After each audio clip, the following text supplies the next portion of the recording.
Last time we talked a lot about all of the activities by the US federal government, including the Congress, on a bipartisan basis to address the quantum decryption threat.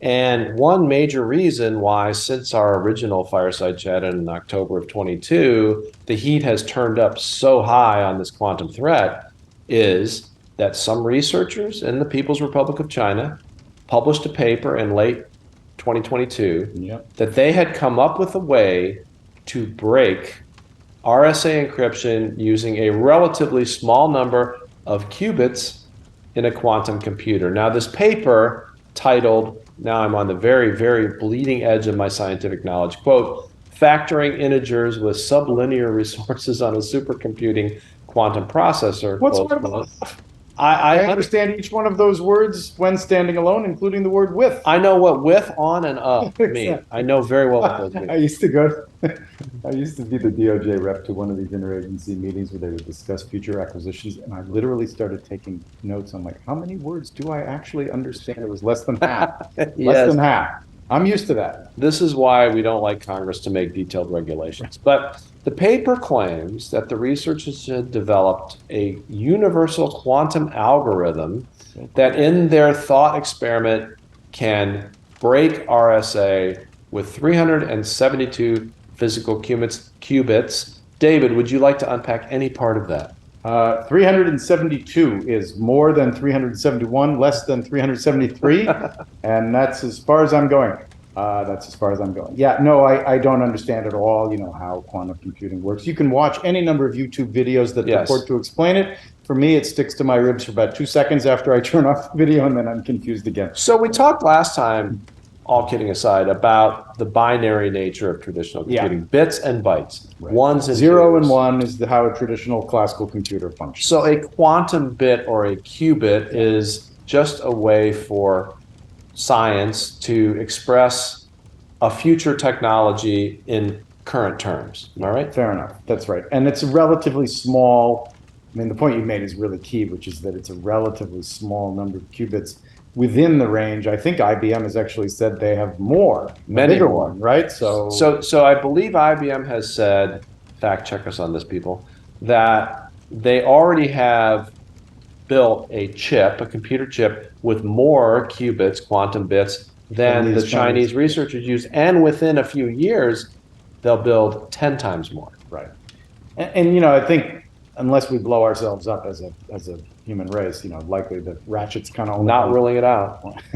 Otherwise the developments are only going in one direction on this. It's not like we're going to go to a smaller number of qubits and less powerful computers over time, right? It only goes one way. So and so if you have that technology and you use this approach that's outlined in this paper, which would have to scale up quite a bit from what they actually did. To be clear, I think they didn't actually do it. No. They didn't break it. They just said there's no reason that the approach that we described here can't scale up to bigger, harder problems if you have, this level of quantum computer, which exists.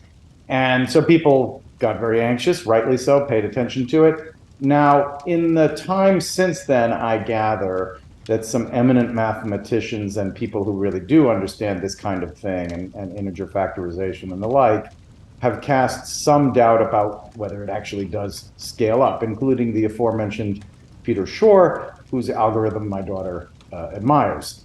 What are the odds, by the way, that would have been dubbed, that algorithm would have been dubbed Shor's algorithm?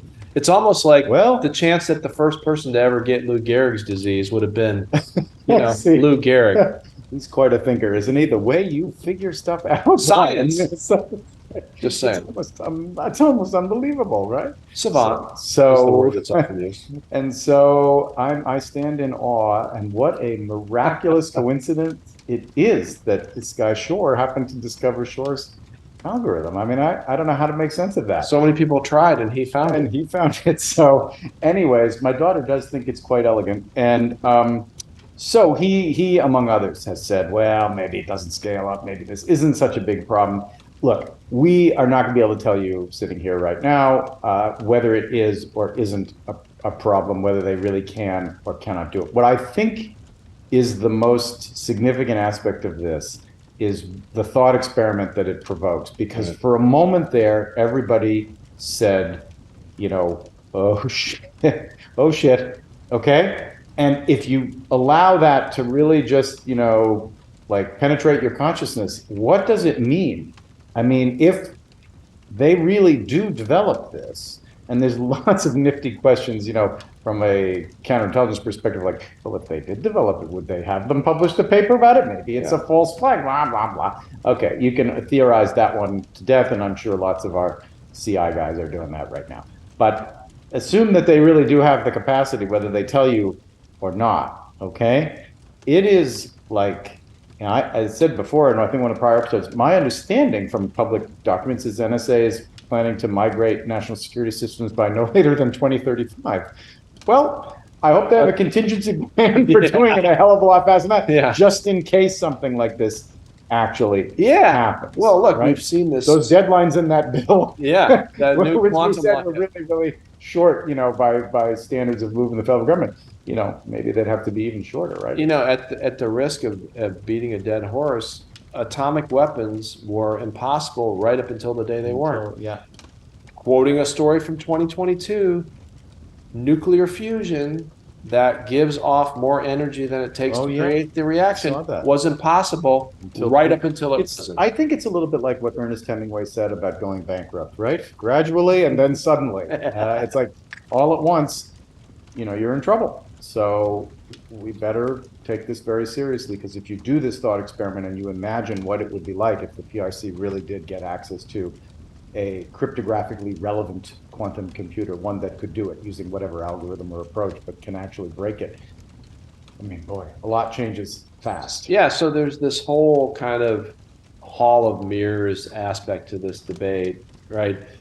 The People's Republic of China is a dictatorship. Would they let these researchers publish this paper unless they had an ulterior motive for disinformation? And I'm just going to go on the record here and call bullshit on that whole debate. Because CIA guy saying that. Look out. Because the point of disinformation is to get your adversary to do something that you want them to do, or more importantly, sometimes to not do something. Let's scare the shit out of the West and get them to invest more time, energy, and money in quantum development because they think we've got it. You're right. That would be a very clever strategy. If it is so clever we can't understand it.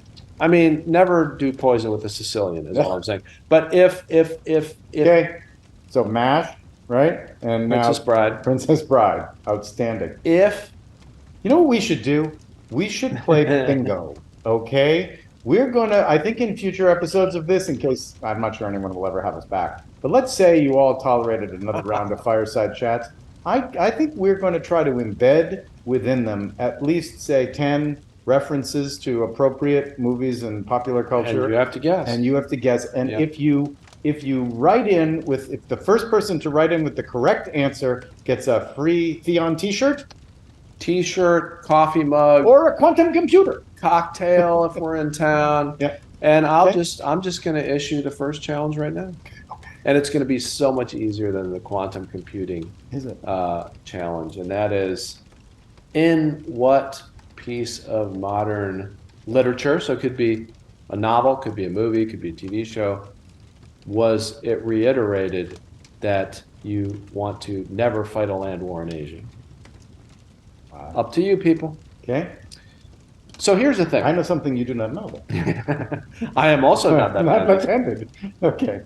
You know what? No one deserves a prize, because really, no one gets a prize. Giving away the whole thing. What we're going to do is I think what we should do is just, without any fanfare, just bury the references in our normal, exciting dialogue and see how many of you can ferret them out. Okay. So look for that in the next round. I think that's right. I think that's exactly what we should do. And in that spirit, I will just simply say that it has been said that one foolish man you can't stop is a person, two foolish men is a law firm, three foolish men are a Congress. Oh my! No offense, Congress, but that's just a challenge for our listeners. Okay. And you're going to get this wrong. You're going to think it's obvious and it's not going to be obvious, but Okay. good luck with that.